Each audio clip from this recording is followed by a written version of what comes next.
Welcome to the Way of Canaan. This is my story of searching for what truly matters when traditional spiritual institutions seem to be falling apart. Together, we'll talk about important faith topics, look at how they connect to history in today's world, and share hope for a better future. I'm Leon Longard, but feel free to call me Canaan.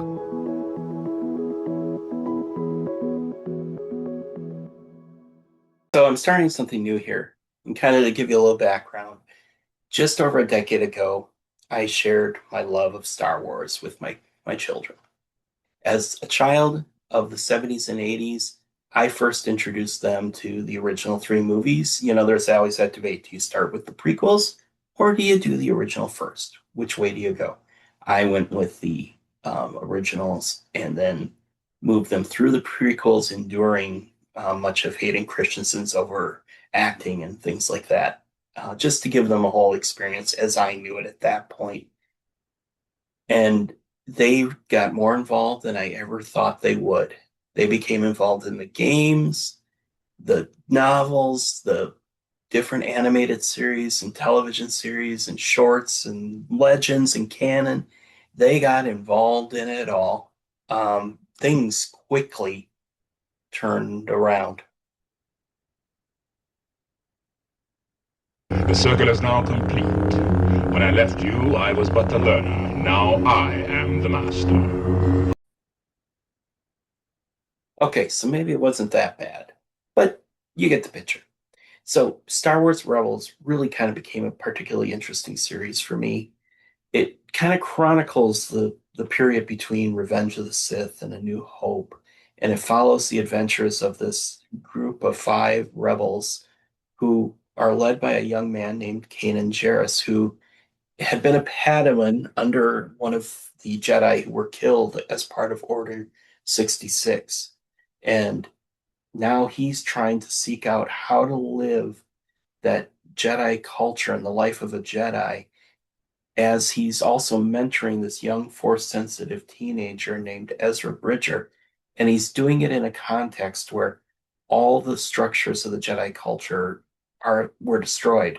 There's no Jedi Council to consult. There's no Jedi Temple. The archives are gone. There are only memories of when all those things existed and the struggle of seeking to fulfill your call without those assets available. It was a quest to find what was essential for him. Kanan Jarrus has really become one of my favorite Star Wars characters.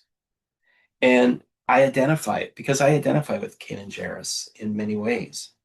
I grew up in a world where my entire life centered around my evangelical upbringing. I trained to be a minister in that system, although I often struggle to find my way or find my place to fit in. In many ways, it feels like the evangelical Christianity in America, or at least the white version of it, has been through its own Order 66.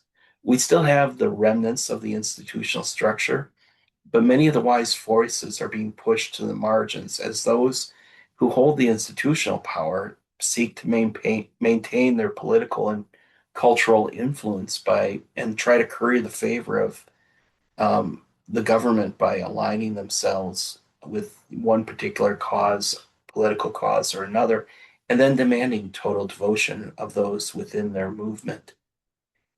As this happens, we can see how the foundations of those institutions really are beginning to crumble. So this space is not about deconstructing everything that's wrong with the church in a next evangelical kind of rant. I've kind of moved beyond that phase. I've deconstructed and reconstructed my faith many times over.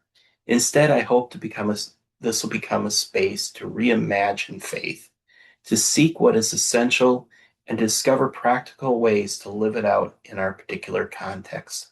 While I will address contemporary social and political issues, my greater hope is to inspire others to keep seeking what is essential to our connection with God and how to live it well in the world today. As I continue to work with a network of faith communities, I should probably clarify that the views I express here are my own, and they don't necessarily or should not be assumed to be the views of any of my colleagues within the network I work with. I am blessed, though, to be part of a faith community network that walks in grace with one another and does not demand complete allegiance. So I invite you on a journey to journey with me along what I'm calling the way of Canaan.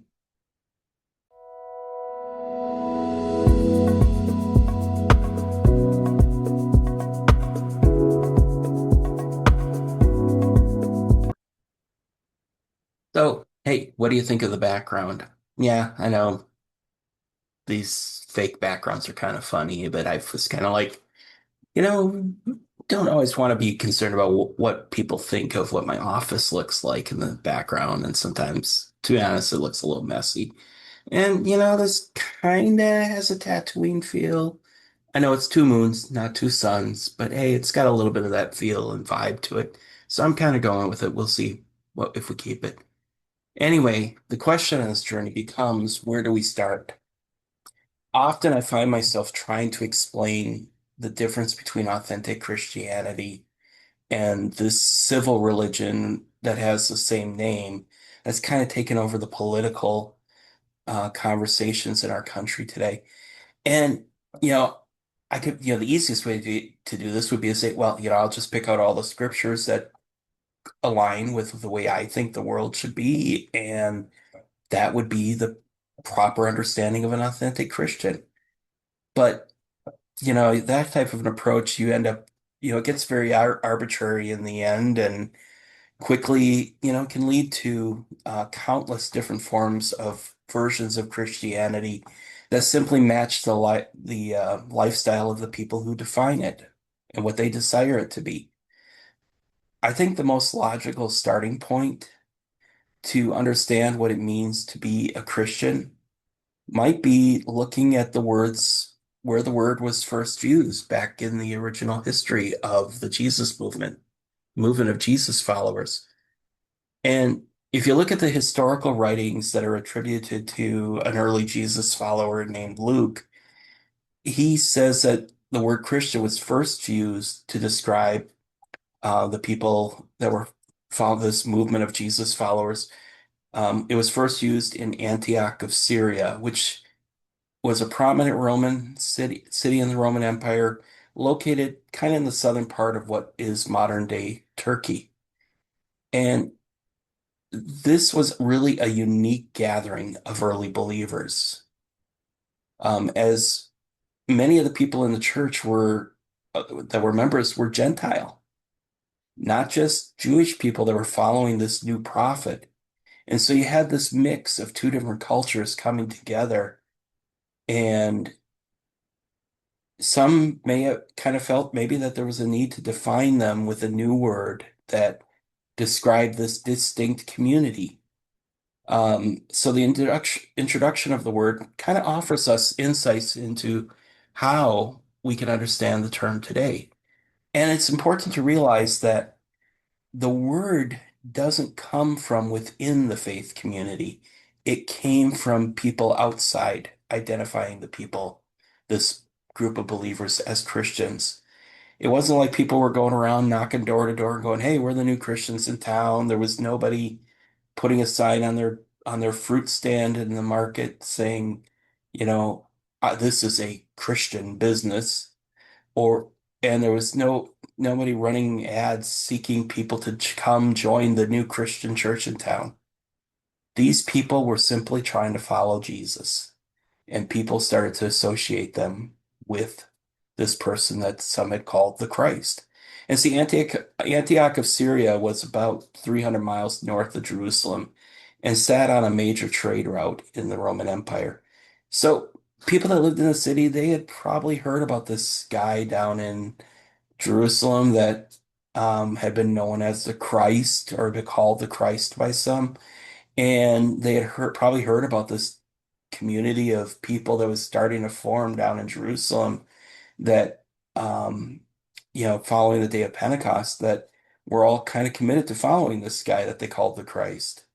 And something about this faith community that was forming in Antioch showed that they were following the same person. So they came up with a word that implied that these people follow Christ, or that they are Christ's ones, or are associated with him, or they belong to him. And so that's kind of what the early community was named and how it became named.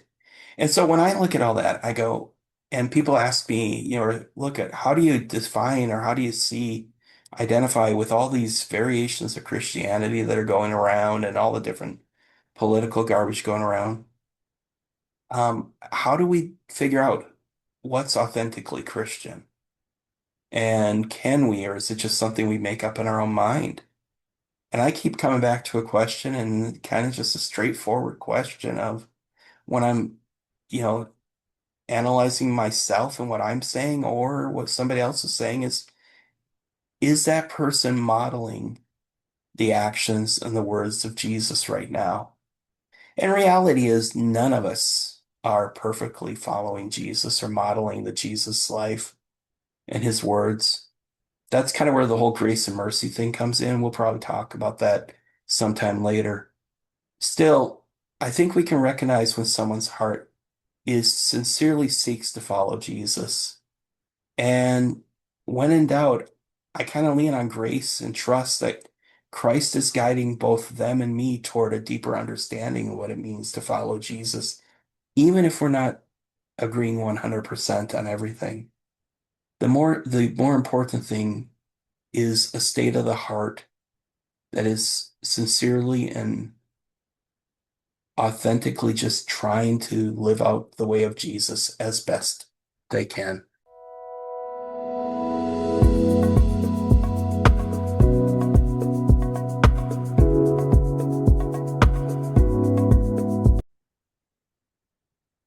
As I become more serious about this project, I've actually started rewatching the Star Wars Rebels series through, just trying to see, maybe there's some clips that I could use as part of the podcast, video podcast portion, or sound clips that might be useful. And as I'm watching it, and I started again with episode one, two, the pilot, the beginning of the show, at the end of episode two, you see Kanan Jarrus sitting there in his cabin listening again to the warning that Obi-Wan Kenobi had sent out through the Jedi beacon to warn people about what happened with Order 66.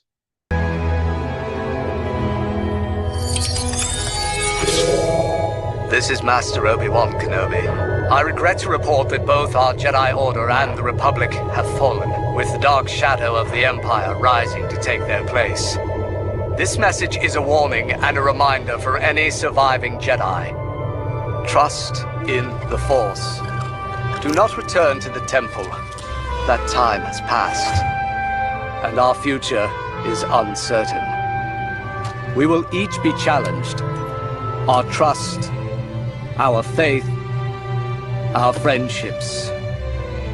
But we must persevere, and in time, a new hope will emerge. May the Force be with you, always. So just as the Jedi after Order 66 had kind of experienced their society collapsing, many today sense the institutional Christianity is losing its hold. Although some do remain faithful within the traditional settings, many view the broader system as flawed. And in that, there is this search for an authentic faith. And some of these principles that Obi-Wan brought up in the warning also echo in the struggles of the early followers of Jesus and probably apply for us today. When you look back at the ancient writings that Luke had written long ago, you get a glimpse of how the ancient followers of Jesus began to live out this faith, even as they resided near the temple in Jerusalem. And I'm reading from a translation called The Message. They committed themselves to the teaching of the apostles, the life together, the common meal, and prayers. Everyone around was in awe. All those wonders and signs done through the apostles, and all the believers lived in a wonderful harmony, holding everything in common. They sold whatever they owned and pooled their resources so that each person's needs was met. They followed the daily discipline of worship in the temple, followed by meals at home. Every meal a celebration, exuberant and joyful, as they praised God together. People in general liked what they saw. Every day their numbers grew as God added those who were being saved. And that's found, as I said, in some of the writings of Luke that trace the early history of the Christian movement.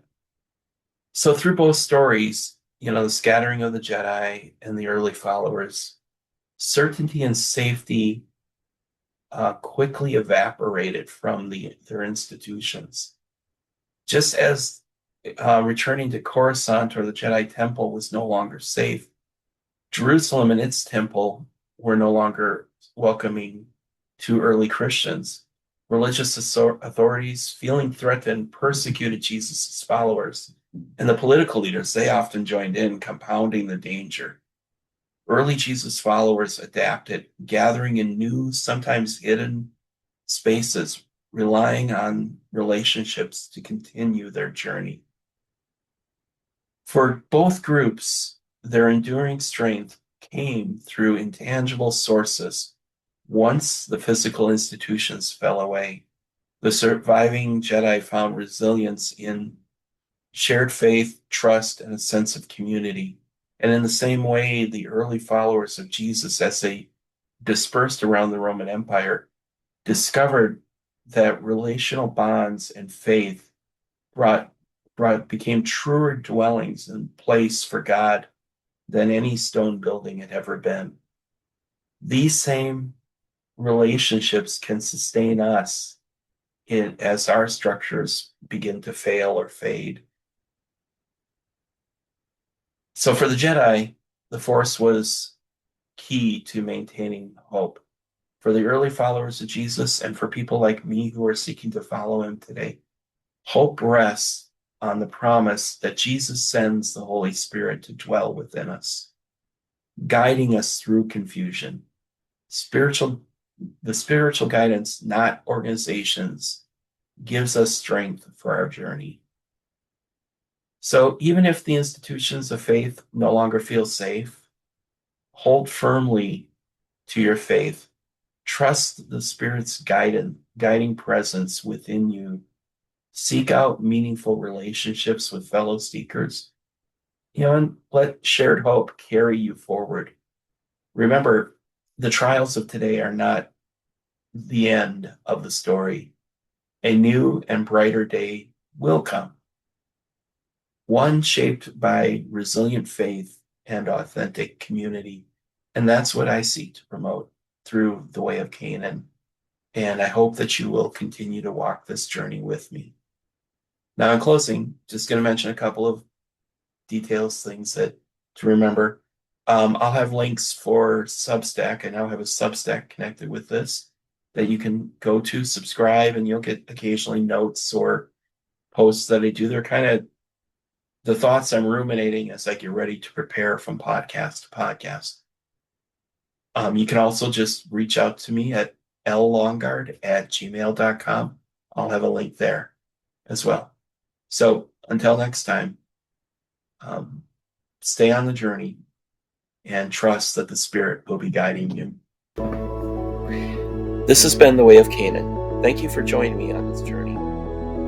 If you want to follow along with other content that I am creating, as particularly posts and notes that I have on my Substack, just check out wayofkanan.substack.com. Thank you.